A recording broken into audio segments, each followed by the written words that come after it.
Hey, what's up guys, Mikas here for WeMakeDanceMusic.com. Today I'm doing a little capsule about when to decide when a track is finished. You know, being a producer for many years, I've built a bulletproof process that really works every time, you know, to finish a track. Every time I start a track, I would say honestly 95% of the time I do finish the track. You know, it might not be my best one, but it's not an idea that I would discard. We're going to discuss a little bit later the fact of discarding ideas, how to build ideas and things like that. So it's very important to set limits on what the time that you want to spend into making your track, and you know that more work does not equal better music really, because music should, I think, comes naturally. So abandoning a project is definitely not a drawback, not always at least, because when you abandon a project, you know, you think that you abandon something that you worked on, but no, you just move on and you might do something better, you know, with what you started. So I would suggest, if you work on a project for too long and you're stuck at the point where you just don't know what to do anymore, I would say drop the project, start a new track, and if there's something you really like in this project, maybe a patch, maybe a melody, maybe some chord, export it and re-import it into the DAW. Maybe even not at first, you know, start building a track and something, import a little bit of an idea, and I think it might work into your new track, or at least there's some ideas. Because if you're stuck somewhere, this means that, you know, you injected your creativity into it and you didn't really go anywhere with it. So I think it's time to move on. It's better to move on than to stay stuck, because the faster you move on, the more practice you get and the better you get at outputting this creativity that you have. So big mistake that everybody does into music production is thinking they want to make everything perfect. Really, the reality is simple. No music will ever be perfect, and perfect music, I think, would not be that enjoyable. Might be a bit of a paradox to you what I just said, but it's simple. Imperfection is music is great, because if the drums are exactly on time, there's not such a groove, you know. It's static. It has to have what people say humanity into it. So to me, most of the best track, you know, they just come out. You just start working on it, you make some melodies, you build it, you know, and you finish it, and the track is done. You don't look back, you're just like, wow, I made this track, it's great. You don't want to work on it. You know, if you have to put too much work onto a track, doesn't feel natural, you know. I don't think it's a piece that was meant to be. Maybe you're pushing it, maybe you're learning from it, which is great, but might not be the best. So I have a creative process that is first constructive and then subtractive. So I start by drums, you know, so I'll lay down some drums, kick drums, snare, maybe some hi-hats, since, you know, making electronic music is about those three to start. And then I put a bass line in. You know, most of the time bass line, sometimes a melody. I use Captain chord lately, so I just wrote a quick melody, some chord progressions, put it on there. It depends, but most of the time it's kick bass. After that, I might add some plucks, you know, build on more percussions layer to work with the bass, you know, to create like a groove, a rhythm, I would say. And we're gonna look at what it looked like, you know, after maybe sometime half an hour of work. So we're gonna look into the project right now. All right, guys, let's have a look at what this track that I was working on would look like after the little part that I talk about. So it's pretty basic, as you see. I have a couple drums, I have like a synth here, I have the bass, and I have a bit of a bass effect. So let's have a listen and let's do a little bit of a rundown.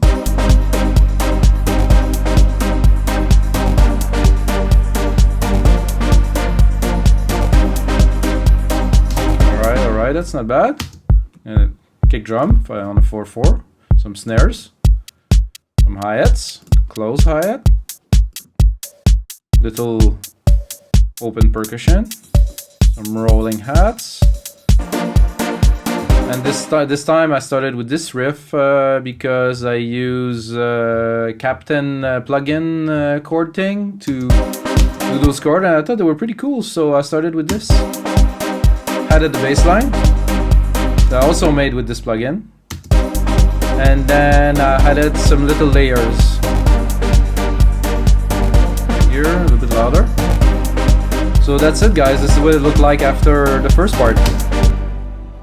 So once the drum are set and the general groove of the track is on, I start layering some elements. You know, it might be the case sometimes duplicating the bass line, layering some effect, putting some pads in, you know, just start to build like more richness into the sound. The ideas are laid, we have the bass, you know, maybe there's a progression in the bass, maybe it is more techno-y, so it's more like a bass with a bit of shifting into the tempo, something like that. So after that, I would add the main lead, you know, or some vocals, depending. If I would work with a vocalist, I think it would be time to put in some vocal, not to have too much element to overpower the vocal. I think I would like to have the element of the track built after the vocal. So you have the vocal and then you build the riffs around the vocal to work with the vocal, not the contrary, you know. Might work too, I'm not saying, but this is the way I like to do it personally. So this main lead or this vocal would be the central or the core of the track, you know, the focus of the track. After that, you know, you want to build around. I think main riff or vocal definitely need to be catchy, need to be something unique, you know. So if you're recording vocal, great, you have somebody doing it for you. If you're doing it yourself, I would really jam, you know. This is what I prefer to do. I think a lot of you guys out there do that too. So set up a synth, pick up a good patch, start jamming and recording it, you know. So this is when you're in the flow, you listen to the track and you jamming, you know, record it maybe for longer than your 32 bars you have now. Jam in some melodies, play with some patches, and you know, if you have just a little bit in it that is good, can take the MIDI, reformat it, do what you want with it, you know. I think this is the core. After the main lead would be laid out, I would basically probably duplicate it, had some pads, maybe had some more plucks, string section, something like that, but I'm still working within this 16 or 32 bars setup, you know, to build the ideas and to build the sound that I'm looking for, you know. So within this 16 and 32 bars, I will have literally all the element of the main part laid out. So this is why I say constructive and then subtractive. So the construction is done within this 16 to 32 bars. So I make it easy, you know. After that, I have all the elements, or maybe even more elements than I need to create the track. Or maybe I do 32 bars, so I have a vocal verse, you know, I have like a 4 bar, 6 bar, 4 bar, 6 bars that I can lay it out into that and build around it. So I think at this point we have basically a track, you know. One of the things that I found very interesting that Pharrell said in an interview that I've seen not so long ago, he said, you know, once you have like a breakdown, like a really soft part to a track without too much instrument, you know you have a track. So when you have a breakdown, I think you have a track, you know. So we're gonna have a look at what the track look like now. Alright guys, so now we're in the second part where we build all of the element that is needed for the track, or most of them that is needed for the track. I'm probably gonna add some, remove some for the final, but I mean, this is pretty much all laid out here. I added a little bit of drums, added some plucks, added the main lead down here, added some different bass hits to make the bass richer, a lead. That's about it. So let's have a listen. You're gonna see this quite a big difference between this one and what you heard a bit earlier. So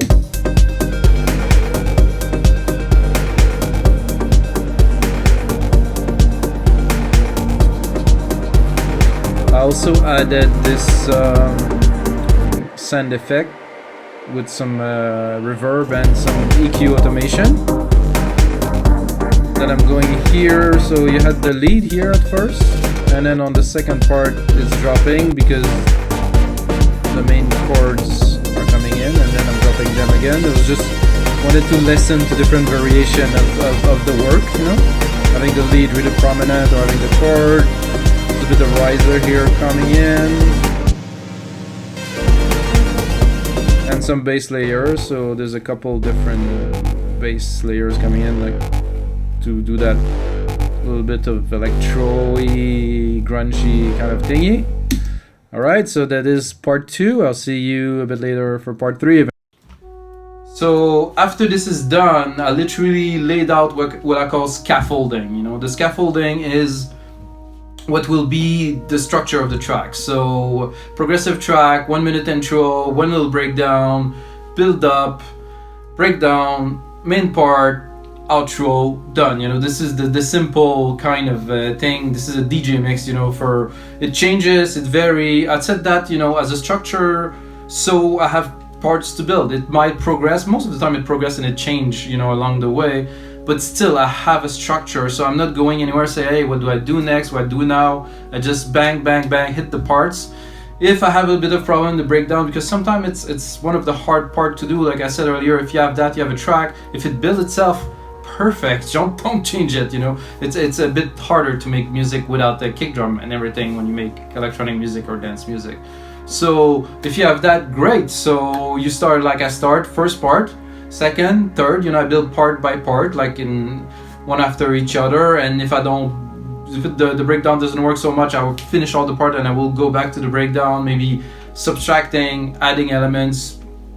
Varies, it depends on the track, really. I made so many, it's kind of always different. So I think it's good to preserve all of the element of the track in the breakdown too. Not all, but I mean preserve the feel of the track. You know, some people they do what they call the drop now, and it's a different track, and then they go back into the main track. I mean, this is music we're talking about. It's not some weird thing. You know, I think it should all be together. But again, don't take me on that, because it's everybody do their own thing. So we're gonna have a look at the demo of the track that's almost done. I want to confess, okay, I am making this video because I was about to finish this track, but I was like, okay, do I finish this track, because I've been working on it. I did a couple of videos with this specific one, and I was like, oh no, I feel like, you know, expressing my view on this process that I have, you know, which is not always steady,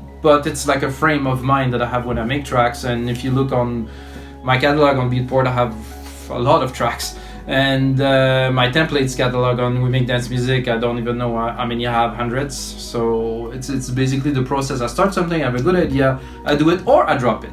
So let's have a look at part 3, which is the track that is actually not completely finished, but we can have a look. Alright guys, we're back with the third part of this little demo of this track that I've been working on for a while now.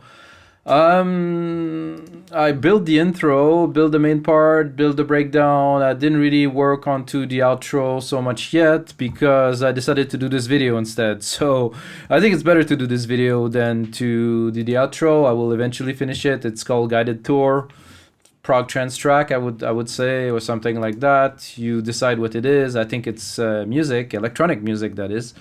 And yeah, I'm gonna play you what I got now, and what I will tell you a bit of what I've done.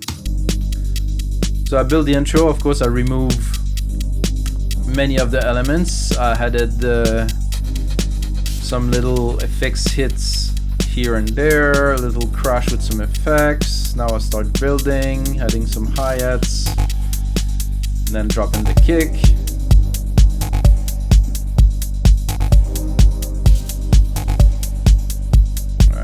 Alright, let's go forward a little bit. After that, I added some little toms. Then I do my break at about 1 minute. Drop in the pad. Use the strings here. Use some automation on the main, those main brassy stabs. I'm gonna forward it a little bit right here. So I'm opening up the pieces, the parts, plugs underneath here. Then we're going into a bit of a main part here. You know, I don't know if it would be the final version, but this is what I'm working on now. I did this little RP pad, like arpeggiated part, like it a lot. Definitely move the track forward. And here the bass layer is on there, pretty cool. Added some hits, you know, with some reverb. Like the groove so far, it's very cool. Added some crashes. Playing with the automation on the pad here, playing the frequency, opening up right now. Then going into the make breakdown and just drop it down completely. Nice drum with some nice big reverb on there. I don't know if a reverb could be fat, but yeah, I just made it more expansive. So another time, bring in the main lead slowly here.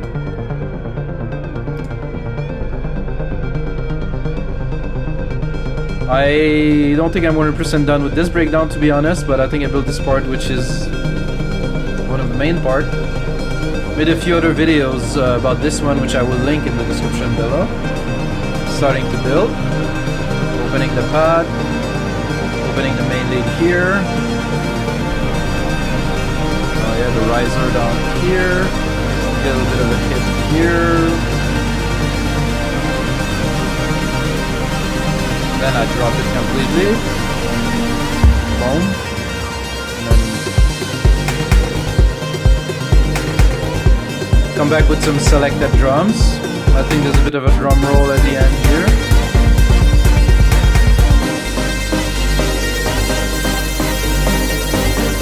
And bring up the lead to the max. And then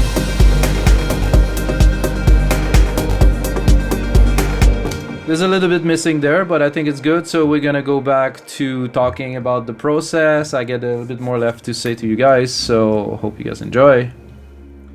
So after this is done, it's pretty much the outro is left, you know. So I think outro is also very important, so people underestimate it, you know, but it's like having a trip, you know. You want to remember when you get there, when you have fun, when you have the peak of your trip, and then when you're leaving, you know. It's important to have everything balanced and have a memorable outro. It's just a thought that I have, you know. So once you're done with that, and you have the structure of the track, the mix is there, you have all the elements, you know, you added some drum fills, so on, I would really suggest to leave the track overnight. Just leave it to rest, let your ears rest, let your brain rest, you know, and just relax. It might take a day, maybe the next day you won't have time to go, maybe you work, maybe you do things, great, let it sit, you know. And then when you go back to it, you're gonna have fresh ear, fresh brain, you know, and you might be ready to do the final mix, or you might even want to just have a listen and then pull back again, you know, and listen to it later and do the final mix at another moment. So one important thing about the very final mix, when you do a final mix of a track, is that really, as a music producer who has experience, you know, maybe you are, maybe you don't, maybe you want to make everything perfect. I completely disagree with this, okay?